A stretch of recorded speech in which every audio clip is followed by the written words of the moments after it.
बिस्मिल्लाहिर्रहमानिर्रहीम। आज हम डिस्कस करेंगे नंबर 3। उसका लेक्चर हमारे पास 1 है। हमारे चैनल का नाम आसिफ महमूद AP मैथमेटिक्स है। यहाँ पे FSC, BS, BSc, MSc mathematics को डिस्कस किया जाता है। आप हमारे चैनल को लाइक करें, सब्सक्राइब करें और आगे शेयर करें। हमारे पास आज सबसे इम्पॉर्टेंट डेफिनेशन है well ordering principle. Every non-empty subset S of non-negative integers contain at least or smallest element, in other words S contain an integer n such that n less than equal to x for all x in S। देखें हमारे पास एक set S है जिसमें element हैं 1, 2, 3, 4, 5। अब देखें जो आपके पास स्मॉलेस्ट या लीस्ट एलिमेंट है वो इसमें क्या है 1। अगर मैं उसको n बोल दूँ तो इसका मतलब हमारे पास 1 है। और जो बाकी जितने भी इंटीजर होंगे वो इससे क्या होंगे, ग्रेटर होंगे। 1 लेस दैन 2 और 1 less than 3, 1 less than 4, 1 less than 5। तो देखें हमारे पास यहाँ 2, 3, 4, 5 को हम किससे डिनोट करेंगे, इस जो इसके एलिमेंट हैं उसको हम डिनोट करेंगे x से। तो इसका मतलब है जो हमारे पास लीस्ट एलिमेंट है वो क्या है 1। तो अगर आप डेफिनेशन देखें तो क्या होगा, n less than equal to x। जो हमारे पास यहाँ n है वो शो करता है लीस्ट एलिमेंट को, और जो हमारे पास एलिमेंट होंगे वो सारे होंगे नॉन नेगेटिव, यानी वो हमारे पास जो एलिमेंट होंगे वो पॉजिटिव होंगे। अगर हमने कह दिया कि हमारे पास n लीस्ट एलिमेंट है तो इस सेट में जो सबसे छोटा एलिमेंट होगा वो n होगा, इससे छोटा और कोई एलिमेंट नहीं होगा। इसका मतलब n लेस देन x। तो इसको हम बोलते हैं वेल ऑर्डरिंग प्रिंसिपल, जिसको हम डिनोट करते हैं वेल को O, ऑर्डरिंग O और प्रिंसिपल को हम P से। हमारे पास नेक्स्ट प्रॉपर्टी है आर्चिमिडियन प्रॉपर्टी, वेरी इंपॉर्टेंट है। Let a and b two positive integers, then there exists a positive integer n such that n a greater than equal to b। हमारे पास a और b क्या हैं, positive integers. हमने इसका prove करेंगे for contrary condition. Contrary condition का मतलब है कि हम इसका प्रूफ उल्ट करेंगे। वो उसने कहा है कि n a greater than equal to b और बोला है कि a और b के हैं पॉजिटिव इंटीजर्स। हम बोलेंगे कि for contrary condition there does not exist any positive integer n। तो अब आप देखें हमने कहा कि जो n है वो यहाँ पॉजिटिव इंटीजर नहीं है। तो देखिए हमारे पास जो कंडीशन है n a greater than b, अगर n आपके पास नेगेटिव होगा तो आपको पता है जब आप नेगेटिव नंबर से मल्टीप्लाई करते हैं तो इनक्वालिटी क्या हो जाती है, चेंज। तो फॉर कंट्रेरी कंडीशन हम लेंगे n a less than b। तो हम ये मैंने फॉर कंट्रेरी कंडीशन ले लिया, वो कहता है कि n a greater equal to b है, मैंने बोला कि n a less than b है। फिर हम बोलेंगे इसको कंट्राडिक्ट करेंगे, इसका मतलब जो मैंने कहा वो गलत है, जो उसने कहा वो सही है। हाँ, आपने को पता है कि वेल ऑर्डरिंग प्रिंसिपल आपको पता है उसमें क्या होता है कि लीस्ट एलिमेंट।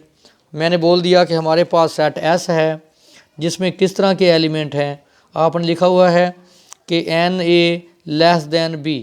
अगर आप इसको इधर माइनस करेंगे तो b माइनस a आगे n बिलोंग टू n।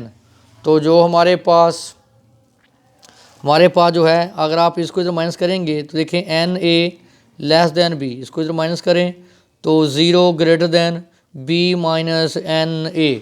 तो जो वेल ऑर्डरिंग प्रिंसिपल है उसमें जो एलिमेंट होते हैं वो सारे क्या होते हैं, पॉजिटिव। तो इसका मतलब मैंने सेट S को डिफ़ाइन कर लिया कि b minus n a such that n belong to n। अब जो हमारे पास सेट S है उसमें एलिमेंट होंगे b माइनस n a की फॉर्म में और n बिलोंग टू n। मैंने बोल दिया कि जो सेट हमारे पास S है उसमें जो लीस्ट एलिमेंट है वो है b माइनस m a। हमारे पास ये लीस्ट एलिमेंट है इन सेट S। जो हमारे पास सेट S है उसमें एलिमेंट होंगे b minus m a type के। मैंने इसमें से एक एलिमेंट ले लिया b minus m plus 1 into a belong to S. अब जो क्लियर कर लें, जो हमारे पास b माइनस एम ए है ये लीस्ट एलिमेंट है, इसका मतलब ये इस सेट में सबसे छोटा एलिमेंट है। तो हम इसको लिख सकते हैं, जो मैंने एक सेकंड एलिमेंट लिया b minus M plus 1 into A, तो इसको मल्टीप्लाई करें आप b minus M A minus A, तो इसको आप लिख सकते हैं इसको मिलाएं इसके साथ b minus M A minus A. तो अगर आप गौर करें तो b माइनस ए हमारे पास क्या है, लीस्ट एलिमेंट। तो b माइनस एम ए, इसको ज़रा देखें, b माइनस एम ए में अगर मैं कोई एलिमेंट माइनस करूँ, यानी b माइनस एम ए, इसमें मैं कोई एलिमेंट माइनस करूँगा तो ये क्या हो जाएगा, लेस देन। इसका मतलब हमारे पास b minus M plus 1 into ए।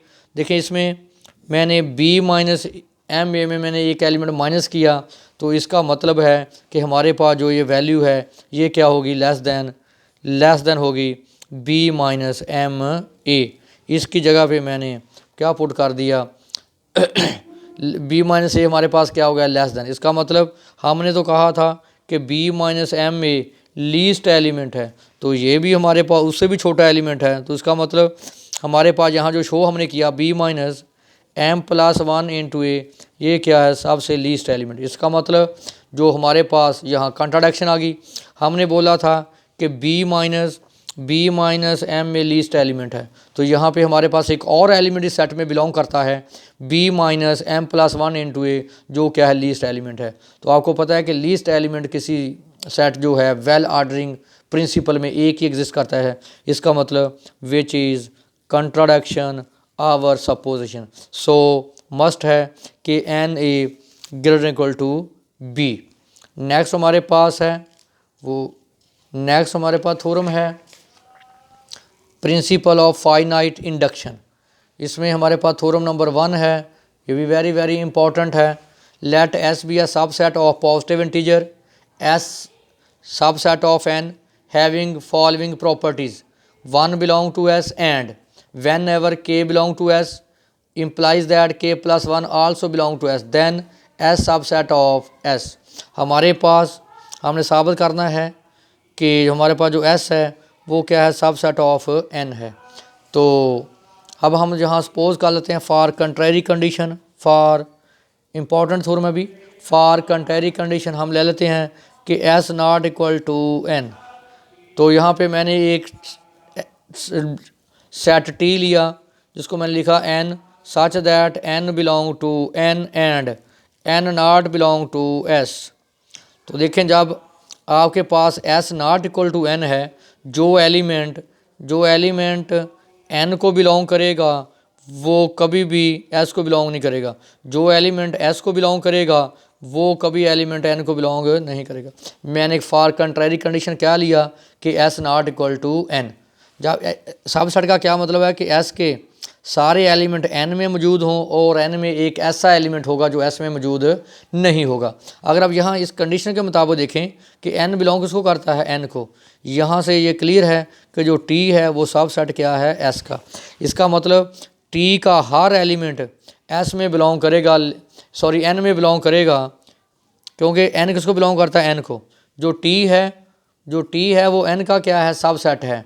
इसका मतलब T का हर एलिमेंट N को बिलोंग करेगा, लेकिन N का कोई भी एलिमेंट S को बिलोंग नहीं करेगा, क्योंकि S नॉट इक्वल टू क्या है, N है।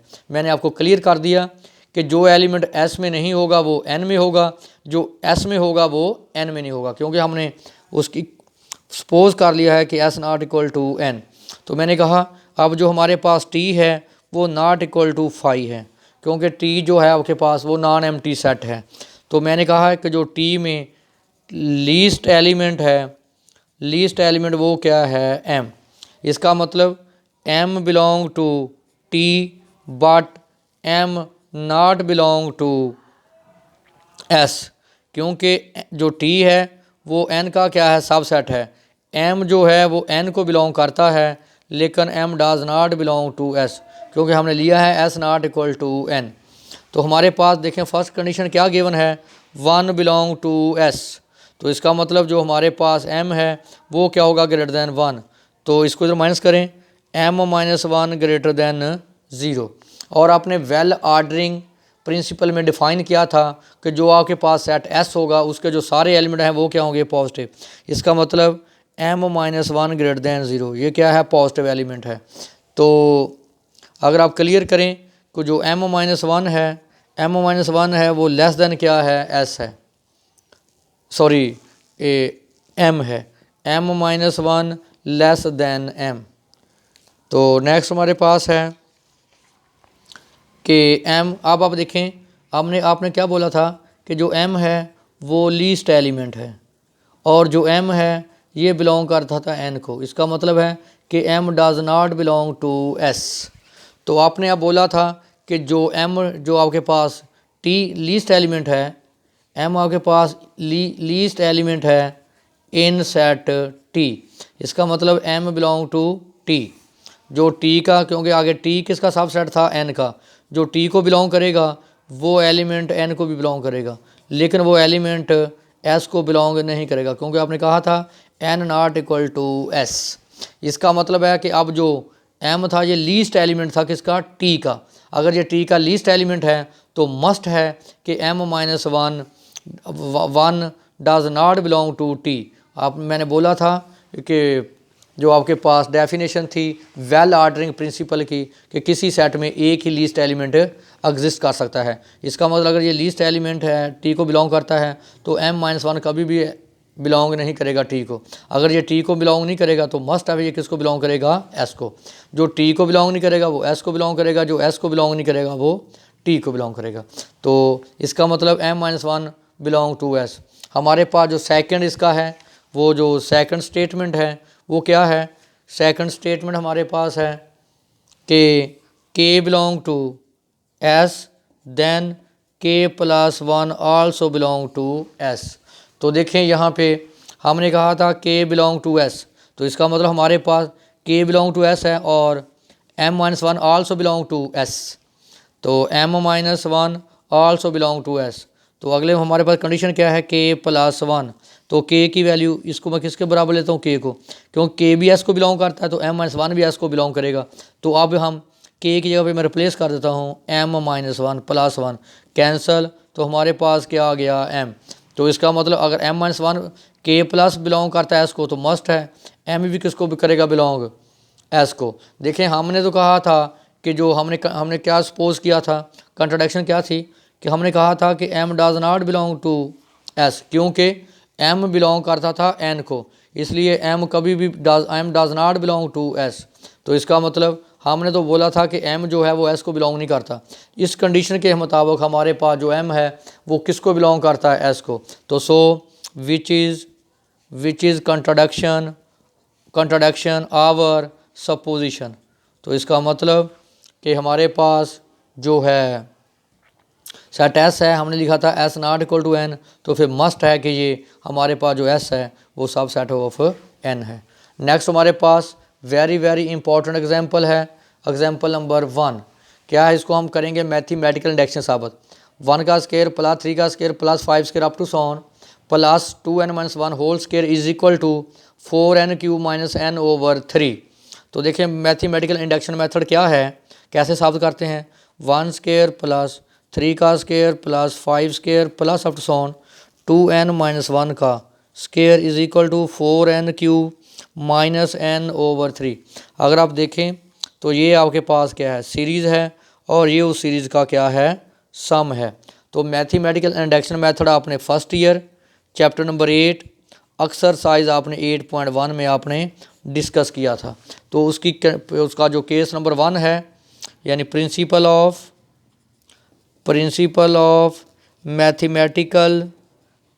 मैथमेटिकल इंडक्शन, वो क्या है, for n is equal to 1।